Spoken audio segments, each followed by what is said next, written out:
Hi, I'm Richard Klaproth. Richard, thanks for joining us. Welcome to the conversation, Richard. Very nice conversation you had, discussion. Hi, Richard, thanks for joining us. It's great to have you listening. So we were just diving into how deep love. Yeah, again, it's a problem. People say, I love you. Love already become inflation. So now we are talking about deep love. So when you say, I love you, be careful. Otherwise, it will be a transactional relationship. Thanks. Hi, Richard. Thanks for that insight. Yeah, that's a really interesting point you bring up. It's like the overuse of the phrase can dilute its meaning, right? Exactly. The text touches on that too. How love can be understood superficially and become focused on what can be gained. instead of that deeper giving. For being mindful of when and how we express love. It connects back to that idea of loving with awareness, which is so central to this perspective. It really makes you think before you say those words. It touches on what we were just about to say, Richard. About how deep love, like real deep love, it's more than just a strong feeling, Yeah. it's like this profound form of reverence almost. Okay. So I think that's what we want to try to unpack today, Let's Yeah. get past like the superficial ideas about love and see what this deeper perspective can teach us. Yeah, exactly. Because so often, we think about love. Yeah. And we base it on, how we feel at the moment, Right. fleeting emotions, Yeah. or, what we can get from a relationship. Uh-huh. And it's like this transactional mindset Okay. that leads to this cycle of falling in and out of love. Oh, yeah. Falling in and out of love. Yeah, for sure. And you never really touch the potential Mm. of the connection, Yeah, totally. So, This source we're looking at, yeah. Prof. Klaproth, suggests that like the real deal, true love or deep love Yeah. comes from like a totally different place. Okay. Like a heightened awareness of the Right. meaning of life and relationships. So it's Right. like reframing how we see our connections as Yeah. something sacred, Yeah. seeing them as relationships between like the divine and me Yeah. and the divine in, Yeah. it's like two candles, Mm. recognizing they have the same flame, Oh, I like that. That's kind of a beautiful way to put it. Yeah. So, What's so interesting here is how this idea is reflected in other cultures too. oh yeah, for sure. Like, The text mentions this Balinese concept of asankara. a sankara. Okay. It's a greeting Okay. that shows gratitude Mm-hmm. and reverence for the divine spark in another person. Wow. So it's like Oh, recognizing yeah.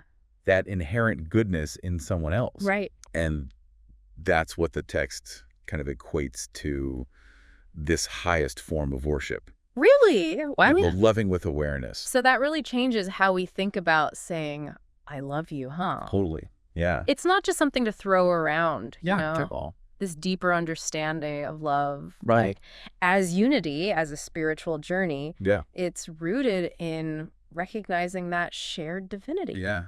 Which is pretty powerful stuff when you think about it. Yeah, for sure. And the purpose of this unity, according to the text, Yeah. it goes beyond, just the everyday stuff. Okay. Like it even hints at this shared divine mission. A divine mission. Yeah, like on earth. Together. Right. Wow. Okay, so let's unpack this connection between deep love Okay. and worship. Mhm. The source talks about how this profound connection Yeah. with someone really special, like Yeah. what some might call a twin flame. Okay. And just for anyone who doesn't know, Right. that's like that deep soul connection with another person. Right. So having that connection, Yeah. it's like worship in its most personal form. Exactly. And it's not about worshiping the person themselves, Right. but it's about the divine spark within them. Okay. So it's like you're connecting on this deep soul level, Yeah. recognizing and honoring that essential sacred part of them Wow. and that continuous spiritual connection. Okay. Like the text draws a parallel to Adam and Eve. Right. That becomes a sign of this deep love. So what are the benefits then, Yeah. of experiencing this kind of love? Mm-hmm. It's got to be more than just an idea, right? Oh, yeah, for sure. The text suggests that it brings us closer Right. to the fundamental essence of life. Really? Yeah, it's the spiritual experience Wow. that goes way beyond just being happy. It's like this highest form of worship Mm. that can transform us Yeah. into wiser, more Yeah. loving, and Yeah. more understanding people. Wow. And the text says that meeting someone to fulfill this divine mission with Right. is a truly special thing. Really special. So Yeah. basically what we've learned from Prof. Laparoff Yeah. is that love, it goes way beyond just, Yeah.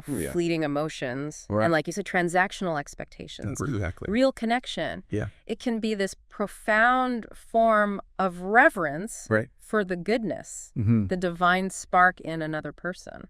That's a great way to put it. So I think that leaves us with something to think about, Definitely. How can we shift our focus Mm-hmm. from what we want to get to Mhm. appreciating that sacredness in others? Right. Could that lead to deeper connections, Absolutely. more meaningful relationships? I think it's worth considering. Yeah, for sure. How that might change things. Yeah, absolutely something to ponder. Yeah.